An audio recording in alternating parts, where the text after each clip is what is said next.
우리 시편 21편의 말씀을 저와 여러분이 한 절씩 교독하도록 하겠습니다. 여호와여, 왕이 주의 힘으로 말미암아 기뻐하며 주의 구원으로 말미암아 크게 즐거워하리이다.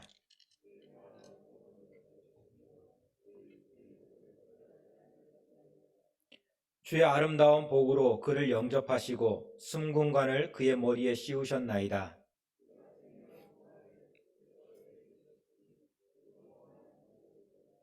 주의 구원이 그의 영광을 크게 하시고 존귀와 위엄을 그에게 입히시나이다.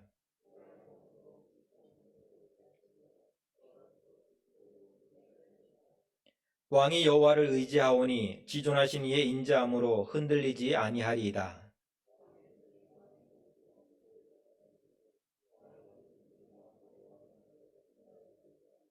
왕이 노하실 때 그들을 풀무불 같게 할 것이라. 여호와께서 진노하사 그들을 삼키시리니 불이 그들을 소멸하리로다.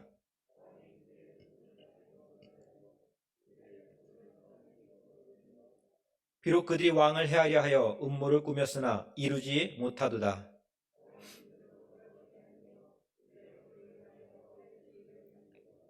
여호와여, 주의 능력으로 높임을 받으소서. 우리가 주의 권능을 노래하고 찬송하게 하소서. 아멘.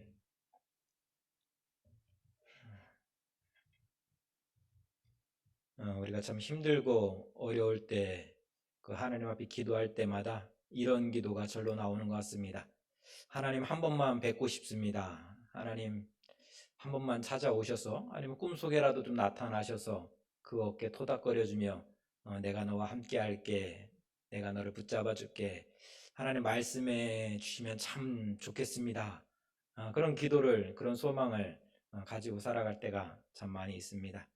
근데 정말 그런 우리의 소망과 우리의 기도와는 다르게 하나님이 또 보이지 않을 때가 있고, 또 꿈속에서라도 좀 들렸으면 좋겠는데, 보였으면 좋겠는데 이게 보이지 않을 때 참 답답하시죠. 요즘의 시간이 그러한 시간인 것 같습니다. 근데 주님은 마태복음 5장 8절에서 마음이 청결한 자가 하나님을 볼 수 있다라고 우리에게 말씀하고 있습니다. 그 마음이 청결하다는 것은 그냥 쉬운 이야기로 마음의 생각이 복잡하게 갈라져 있지 않다라고 생각하면 될 것 같습니다. 예배하는 이 시간에 우리의 마음이 온전히 하나님을 향해서 정말 한 마음으로 나와 있는 모습, 이것이 마음이 청결한 자의 모습이죠. 그런데 내가 나올 때 집에 가스불 혹시 안 끄고 나왔나? 고구마 얹혀놓고 나왔는데 고구마 타지 않을까? 이제 그런 마음들이 내 마음속에 막 이렇게 여기저기 있다면 이건 마음이 청결하지 못한 거예요. 마음이 복잡한 거죠. 그러니까 하나님의 말씀을 들어도 그 말씀이 들리지 않는 거예요. 그 말씀을 아멘으로 받고 내 마음속에서 그게 막 믿음 뿌리 내리고 자라나야 되는데 흘러가니까 자라나지가 않는 거죠. 주님은 이렇게 마음이 하나 되지 못한 모습을 가리켜 마태복음 13장에서 씨 뿌리는 사람의 비유에서 말씀하실 때 가시덤불로 가득한 모습이다 라고 우리에게 가르쳐주고 있습니다. 즉 말씀을 받고 믿음이 자라가야 되는데 세상의 염려나 재물의 유혹에 마음을 빼앗겨서 그 믿음이 자라지 못하는 거예요.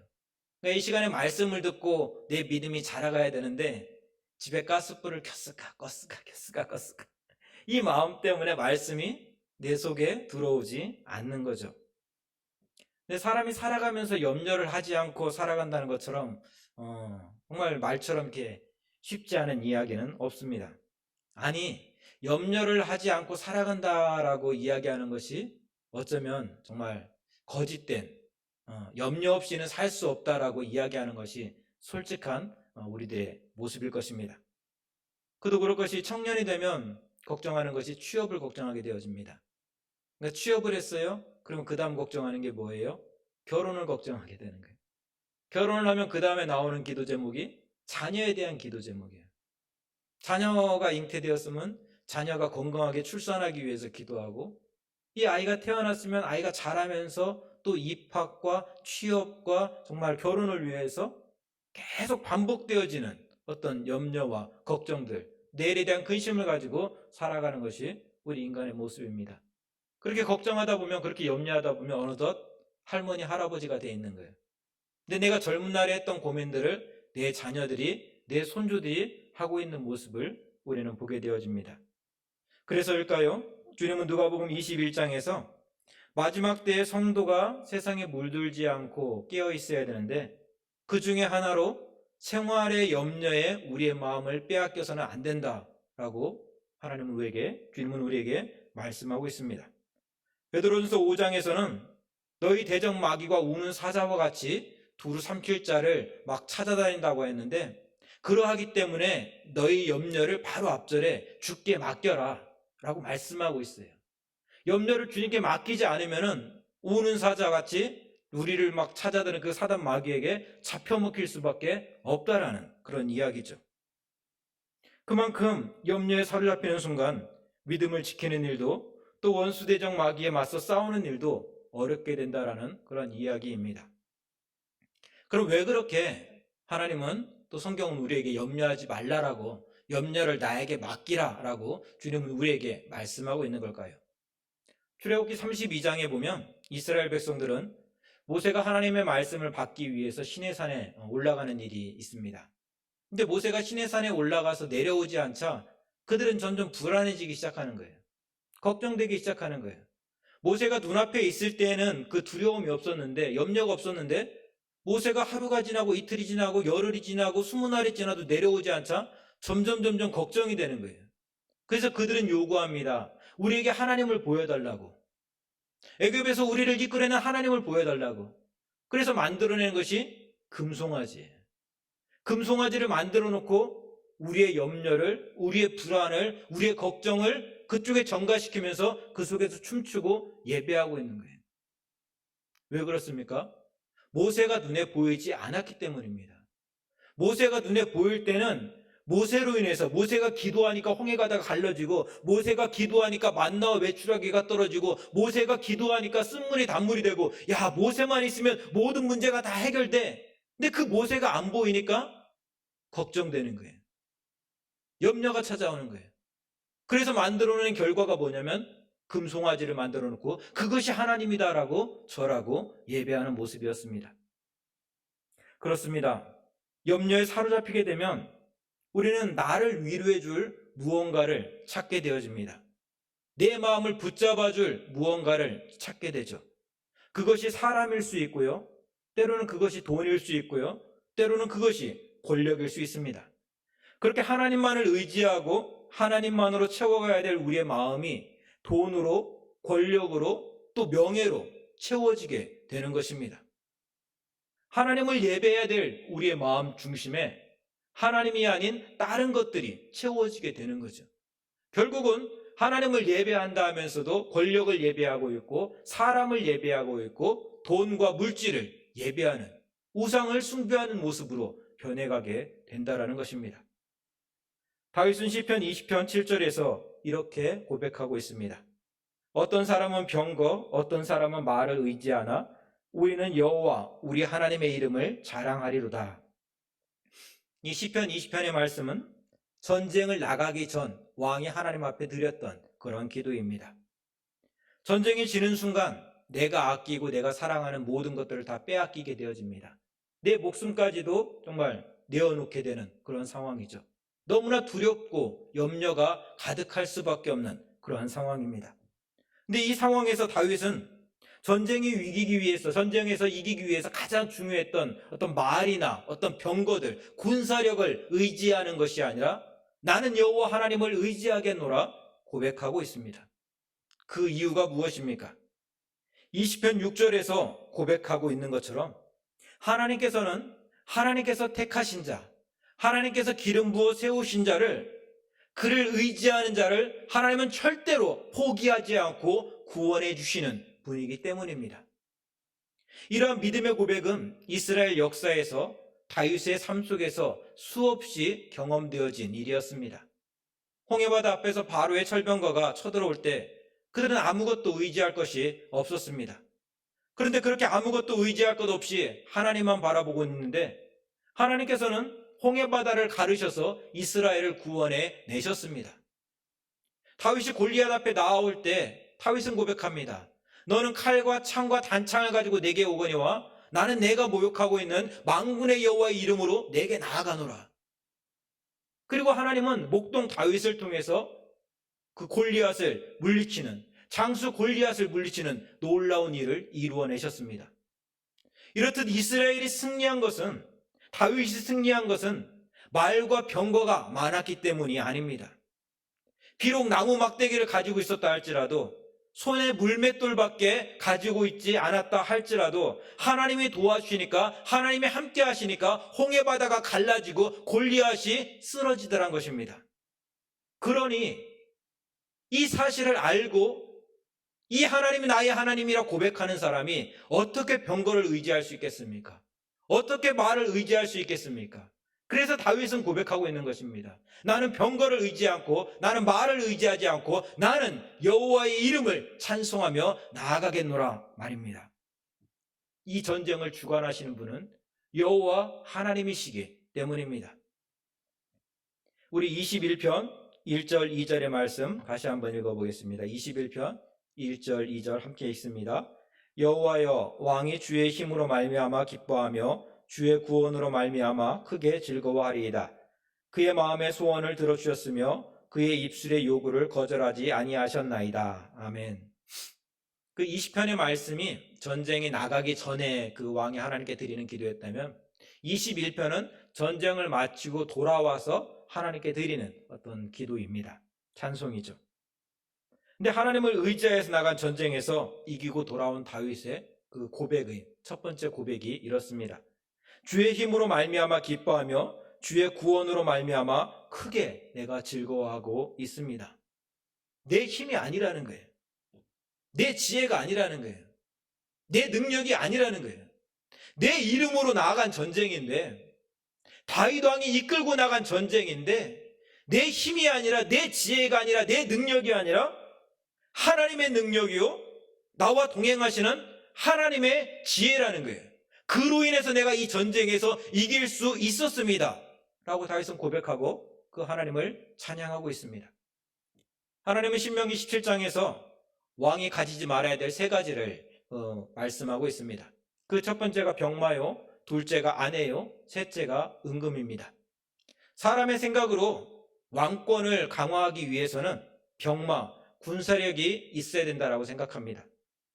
당연히 그 군사력을 움직일 수 있는 은금, 돈이 있어야 되겠죠.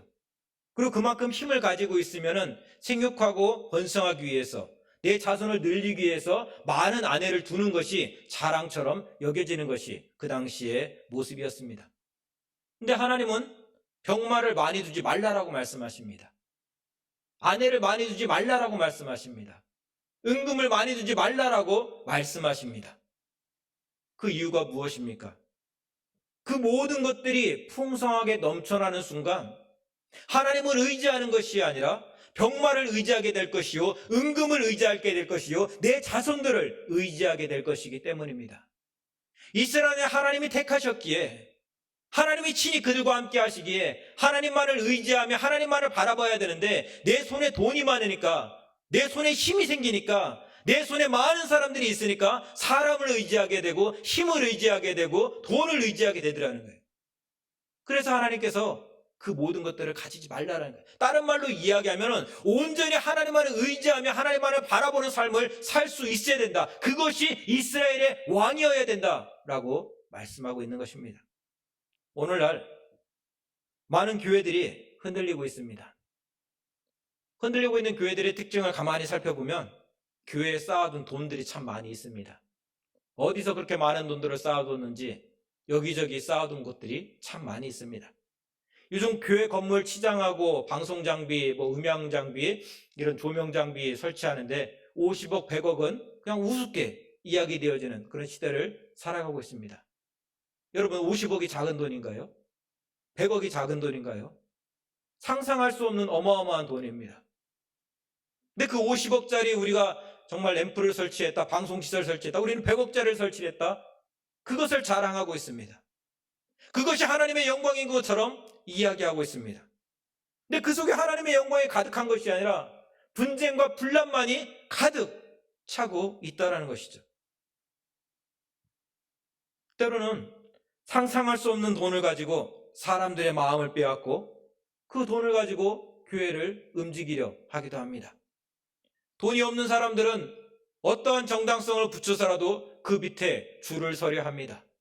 그래야 내가 먹고 살 수 있으니까, 때로는 그래야 내가 뭐라도 하나 도움을 받을 수 있으니까 그렇게 줄을 서려고 합니다. 이런 권력의 습성을 잘 알기에 말을 듣지 않으면, 마음에 들지 않으면 그 사람이 가지고 있는 연약함을 가지고 그 사람을 흔들어 놓습니다. 그리고 내 말을 들을래? 안 들을래? 라고 이야기를 하죠.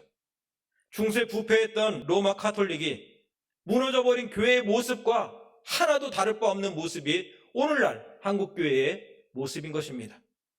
여러분은 무엇을 의지하며 살고 있습니까? 만들어진 결과들, 열매들을 의지하며 살아갈 것이 아니라 그 열매를 이루시고 만들어 가시는 하나님을 의지할 수 있기를 원합니다. 그렇지 않고 사람을 의지한다면 사람 눈치 보는 삶을 살 수밖에 없고, 물질을 의지한다면 물질에 노예된 삶을 살 수밖에 없습니다. 하나님은 하나님을 의지하는 자의 기도를, 그 마음의 소원을 들어 응답해 주시는 분이라 오늘 본문은 우리에게 가르쳐주고 있습니다. 사람을 의지하면 그 사람이 요구하는 것들에 맞추어 살아갈 수밖에 없습니다. 그 사람이 원하는 것들을 이야기할 수밖에 없습니다. 그러나 하나님을 의지하는 사람은 하나님이 원하시는 것들을 이야기할 수 있고, 하나님이 기뻐하시는 일들을 행하는 삶을 살아갈 수 있는 것입니다. 그렇게 하나님을 의지하며 나아갈 때 하나님은 아름다운 복으로, 많은 복으로, 온갖 좋은 복으로 그를 영접해 주시겠노라 오늘 본문은 우리에게 가르쳐주고 있습니다. 그 복을 오늘 본문에서는 순금관을 머리에 쓰는 복이요, 영생의 복이요, 존귀와 위엄을 얻게 되는 복이라 우리에게 말씀하고 있는 것입니다. 여러분, 다윗의 믿음처럼 하나님이 주시는 복을 사모할 수 있기를 원합니다. 온갖 좋은 것들을 준비해 놓고 기다리시는 우리 하나님의 신실하심을 믿는 믿음으로 하루하루를 살아갈 수 있기를 원합니다. 그때 우리는 다윗과 같이 주의 힘으로 말미암아서 내가 크게 기뻐하며 주님을 찬송합니다 라고 고백하는 삶을 살게 될 것입니다. 우리 7절의 말씀을 우리 함께 읽겠습니다. 오늘 본문 7절의 말씀 같이 읽습니다. 왕이 여호와를 의지하오니 지존하신 이의 인자함으로 흔들리지 아니하리이다. 아멘. 1절에서 6절은 왕의 기도를 들으시고 왕에게 베푸신 하나님의 구원과 승리에 대한 찬송이라면, 8절에서 13절의 말씀은 앞으로 일어날 미래의 일들에 대한 그 승리와 축복을 확신하는 그러한 믿음의 고백이 기록되어 있습니다. 이 중심에 기록되어 있는 7절에서 이 시인은, 다윗은 왕과 하나님과의 관계에 대해서 다시금 정리하고 넘어가고 있습니다.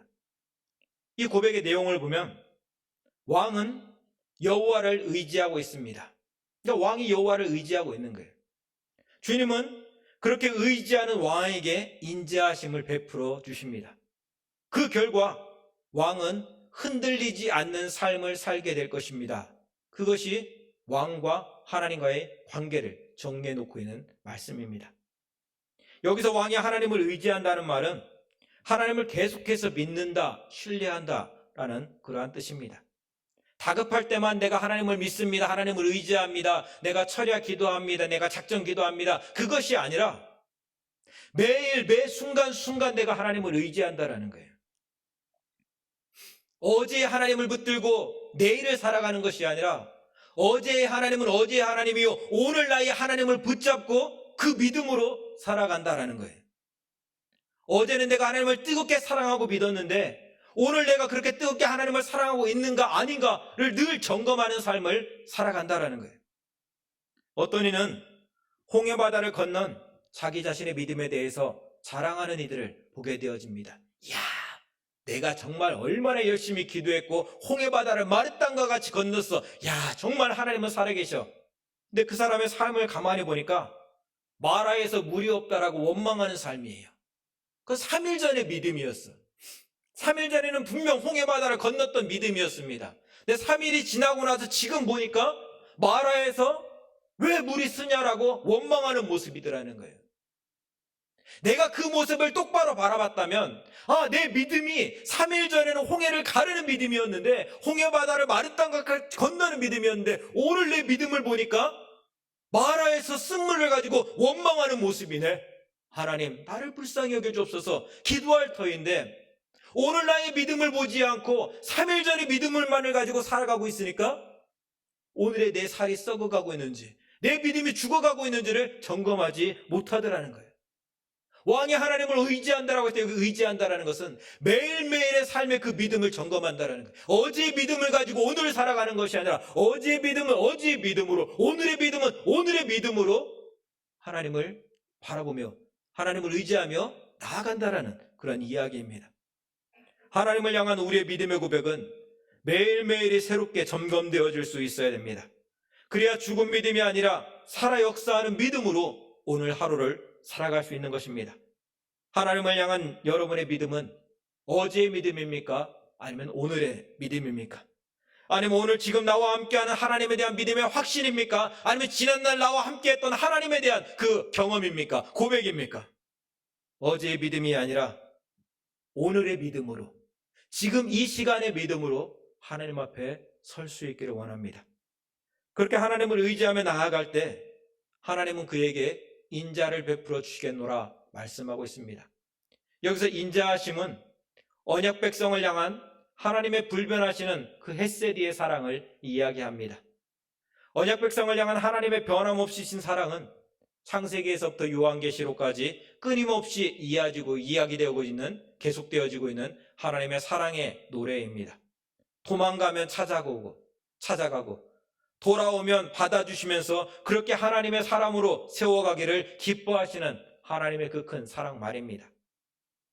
범죄한 아담이, 그 아담과 하와가 에덴 동산을 떠나갈 때 하나님은 그들을 저주하고 그들을 포기한 것이 아니라 오히려 그들에게 땀 흘리고 수고할 때 일용할 양식을 거둘 수 있는 복을 허락해 주셨습니다. 그들에게 태의 열매를 끊어버리는 것이 아니라 힘쓰고 애썼을 때 생육하고 번성할 수 있는 그 복을 허락해 주셨습니다. 동생을 죽인 가인이 하나님의 심판을 두려워할 때 하나님은 그런 가인을 위해서 그 가인을 죽인 자는 내가 7배 더 심하게 내가 혼낼 것이다 라고 말씀하시면서 가인의 삶을 지켜주셨습니다. 아브라함이 두려움에 사로잡혀서 그 안에 사라를 정말 그 왕에게 바쳤을 때, 빼앗길 뻔했을 때 하나님은 친히 그 아내를 지켜주셨습니다. 시기심에 동생 요셉을 죽이려 했을 때 오히려 하나님은 그것을 선으로 바꾸사 이스라엘과 온 열방을 구원하시는 하나님의 구원의 도구로 삼아 주셨습니다. 그런데도 사람들은 힘들 때는 하나님을 찾다가도 조금만 살만해지면 자기 소견대로, 자기 옳은대로 살아가려 했습니다. 이기심과 탐욕에 사로잡혀서 하루하루를 살아갔습니다. 그렇게 하나님을 떠나서 죽음의 길로 달려갔습니다. 그래서 하나님께서 택한 방법이 무엇입니까? 로마서 5장 8절의 말씀입니다. 우리가 아직 죄인 되었을 때 그리스도께서 우리를 위하여 죽으심으로 하나님께서 우리에 대한 자기 사랑을 확증하셨느니라. 내가 너를 사랑한다. 내가 너를 정말 사랑해. 내가 너를 얼마나 아끼는 줄 아니? 내가 너를 얼마나 포기하지 않고 붙잡고 있는 줄 아니? 아무리 이야기해도, 선지자를 보내도, 말씀을 주어도 그들이 듣지 않고 깨닫지 않고 알아채지 못했을 때 하나님께서는 친히 인간의 몸으로 이 땅에 오셔서 우리의 죄를 대신해서 십자가에서 죽으셨습니다. 그리고 우리에게 말씀하셨죠. 이제 알겠니? 내가 너를 얼마나 사랑하는지 이제 확실히 보아서 알겠니? 그러니 이제 내 진심을 믿어줘. 그러니 이제 내 손 붙잡고 함께 가자. 주님은 우리에게 말씀하셨습니다. 이제는 내가 너를 사랑한다는 사실을 믿을 수 있겠니? 오늘 주님은 오늘 또 우리에게 묻고 계십니다. 이제는 너를 두려움에 사로잡히게 하는 염려에서 벗어날 수 있겠니? 라고 주님은 오늘 우리에게 묻고 계십니다. 내가 너를 끝까지 포기하지 않고 책임질 거라는 그 사실을 이제는 믿을 수 있겠니? 주님은 오늘 우리에게 묻고 계십니다. 내가 땅 끝에서부터 너를 붙들며 땅 모퉁이에서부터 너를 부르고 내게 이르기를 너는 나의 종이라. 내가 너를 택하고 싫어하여 버리지 아니하였다 하였노라. 두려워하지 말라, 내가 너와 함께함이라. 놀라지 말라, 나는 내 하나님이 됨이라. 내가 너를 굳세게 하리라. 참으로 너를 도와주리라. 참으로 나의 의로운 오른손으로 너를 붙들리라. 상원아, 너에게 주는 나의 이 약속을 이제는 믿을 수 있겠니? 라고 주님은 오늘 우리에게 묻고 있습니다. 이 믿음의 고백으로 살아갈 때 하나님은 지금까지 그려왔던 것처럼 앞으로도 모든 원수를, 왕을 미워하는 모든 원수들을 찾아내셔서 심판의 풀무불로 소멸하실 것이요, 왕을 해하려 하는 어떤 음모를 꾸미라도 그 음모가 이루어지지 못하도록 주님은 막아주실 거라 우리에게 약속해 주고 있습니다. 눈에 보이는 말과 병거를, 사람을 의지해야 살아갈 수 있다는 생각은 하루에도 수없이 우리에게 찾아오고 있습니다. 그런 생각이 찾아오면 찾아올수록 이상한 것은 마음의 평안이 찾아오는 것이 아니라 불안감과 공포가, 초라함과 나약함이 물밀듯이 찾아오는 것을 경험하게 되어집니다. 사람을 의지해야지, 그래 물질을 의지해야 돼, 뭔가 누구를 붙잡아야 돼 라는 생각을 하면 할수록 왜 나에게는 그런 사람이 없을까? 왜 내 아버지는 그렇지 못할까? 왜 내 이웃에는 그런 사람이 없을까? 초라해지고 비참해지고 나약해지고, 그것이 결국은 원수마귀의 노예가 되어서 내 영혼이 비참해지고 내 영혼이 깨어지는 삶의 모습이었던 것입니다. 그때 주님은 사로잡힌 나를 흔들어 깨우며 말씀하십니다. 내가 너를 포기하지 않을 테니까, 내가 너를 놓지 않을 거니까 두려워하지 마, 놀라지 마, 내가 너를 붙잡아 줄 거야. 주님은 말씀하십니다. 두려워하지 말라, 내가 너와 함께함이라. 놀라지 말라, 나는 내 하나님이 됨이라. 오늘 내가 너를 굳세게 하리라. 참으로 너를 도와주리라. 참으로 나의 의로운 오른손으로 너를 붙들리라. 오늘 하나님을 의지하며 예배하는 자에게 주시는 하나님의 약속의 말씀입니다. 이 약속의 말씀을 붙잡고 믿음으로 승리하는 한 주간이 될 수 있기를 주님의 이름으로 축원드립니다. 같이 기도하겠습니다. 하나님 아버지, 하나님의 백성으로 이 땅에서 살아갈 때에 정말 하나님을 의지하기보다는 세상의 병거와 말과 은금을 의지하고 싶은 마음이 찾아올 때가 너무나 많이 있습니다. 그러나 주여, 그 모든 마음들이 하나님이 주시는 마음이 아니라 원수 마귀가 우리의 마음을 빼앗고자, 우리의 영혼을 무너뜨리고자 우리에게 속삭이는 그런 이야기임을 우리가 깨달아 알게 도와주옵소서. 그 이야기들이 들어올 때마다 두려워 말라, 내가 너와 함께함이라. 놀라지 말라, 나는 내 하나님 됨이라. 내가 너를 굳세게 하리라. 참으로 너를 도와주리라. 참으로 나의 의로운 오른손으로 너를 붙들리라 말씀하시는 하나님의 음성 앞으로 나아올 수 있는 대항의 모든 가족들 되어줄 수 있도록, 그래 세상 사람들은 병거와 말을 의지하지만, 은금을 의지하지만 주의 백성들은 오직 하나님만을 의지하며 믿음으로 승리하는 삶을 살아가는 한 주간 되어줄 수 있도록 주님 붙잡아 주었고 주님 동행하여 주옵소서. 예수님의 이름으로 기도하옵나이다. 아멘.